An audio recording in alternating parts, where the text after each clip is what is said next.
ត្រង់កសកម្ម DJI មួយឈុតប្រៀបបានទៅនឹងឡាន pick up ដ៏ស្រស់ស្អាតមួយគ្រឿងដូច្នេះបើបងប្អូនចេះតែជិះវាដោយមិនយកចិត្តទុកដាក់ទៅលើការមើលថែនោះបងប្អូននឹងអាចជួបហានិភ័យជាច្រើនដែលមិនអាចនឹកស្មានដល់ឲ្យមកលឺមកចុះអញ្ចឹងថ្ងៃនេះខ្ញុំមកប្រាប់បងប្អូនអំពី technique មួយចំនួនដើម្បីឲ្យបងប្អូនកុំឲ្យឆាប់បានជួបមុខជាងពេកព្រោះបងប្អូនដឹងហើយតែជួបមុខជាងកប៉ៅបងប្អូនច្បាស់ជាធូរបន្តិចជាមិនខានទេ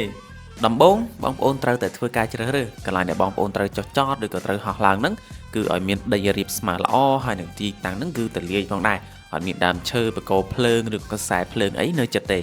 ហើយជៀសវាងមួយទៀតគឺកុំហោះនៅកន្លែងណាដែលមានមនុស្សច្រើនដូចជានៅលើផ្លូវឬក៏ទីប្រជុំជនអីហ្នឹងជាដើមហើយចំណុចសំខាន់មួយទៀតនៅពេលដែលបងប្អូនបើកដៃរបស់ដ្រូនកសិកម្ម DJI ហ្នឹងបងប្អូនត្រូវតែកឹបកន្លឹះកឹបដៃហ្នឹងឲ្យបានជិតល្អព្រោះបើសិនជាបងប្អូនកឹបមិនជិតល្អទេវានឹងលោតសារជូនដំណឹងមួយចូលទៅក្នុងតេឡេប្រាប់បងប្អូនថាកន្លឹះកឹបដៃហ្នឹងគឺកឹបមិនទាន់ជិតល្អទេ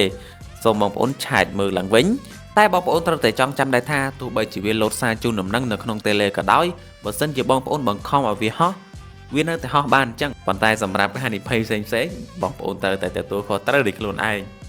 មួយទៀតសូមបងប្អូនពិនិត្យមើលស្លាបដ្រូនបងប្អូនផងរុញវាឡើងលើចុះក្រោមទៅមុខទៅក្រោយថាវាមានធូរឬក៏រលុងដែរទេបើសិនជាមានសូមបងប្អូនធ្វើការផ្លាស់ប្ដូរកាក់ស្លាបថ្មីឲ្យវាផងហើយសម្រាប់ស្លាបដ្រូននីមួយៗបងប្អូនត្រូវតែពិនិត្យមើលវាផងដែរបងប្អូនអាចមានជាស្លាបថ្មីមួយមកដើម្បីយកទៅវាស់ស្លាបចាស់របស់បងប្អូនដែលកំពុងតែធ្វើការប្រើប្រាស់ហ្នឹងថាតើវាមានសភាពកោងដូចនៅក្នុងវីដេអូនេះដែរឬទេបើសិនជាមានបងប្អូនត្រូវតែធ្វើការផ្លាស់ប្ដូរស្លាបថ្មីជាបន្ទាន់ផងដែរសម្រាប់ការប្រើប្រាស់ថ្មវិញមិនថាថ្មដ្រូនឬក៏ថ្មតេឡេទេក្រុមហ៊ុនធ្វើការណែនាំបងប្អូនឲ្យបងប្អូនសាកវាឲ្យពេញល្អសិនចាំយកមកប្រើប្រាស់ហើយដើម្បីឲ្យការគូប្លង់មានភាពសុក្រិតល្អនិងការហោះហើរមានដំណឹងល្អសូមបងប្អូនរងចាំសេវានៅលើតេឡេដែលមានពាក្យបញ្ជាក់ថា GNSS ឲ្យបានចាប់ពី15ឡើងទៅហើយបើសិនជាបងប្អូនប្រើប្រាស់ RTK សូមរងចាំពាក្យបញ្ជាក់ថាគឺ RTK ចំពោះជើងក្រោមនេះដ្រូនបងប្អូនត្រូវតែឆែកមើលវាផងដែរបងប្អូនអាចបើកស្លាបវាទាំងអស់បែបនេះមកហើយបងប្អូនអង្រួនវាមើល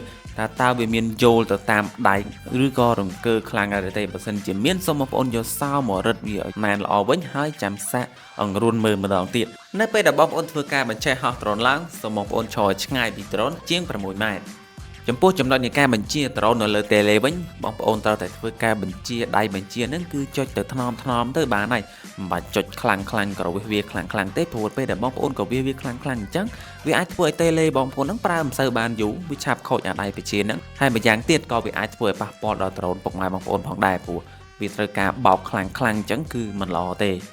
នៅត្រង់ចំណុចអង្តែនតេឡេនេះគឺក៏មានសារៈសំខាន់ផងដែរសូមបងប្អូនដាក់អង្តែនបងប្អូនឲ្យមានជារាងអក្សរ V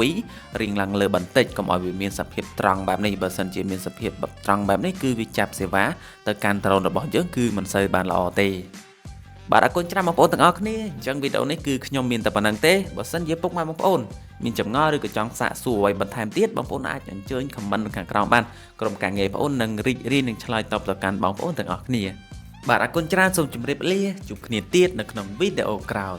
នាំចូលនិងចែកចាយដោយក្រុមហ៊ុន PLC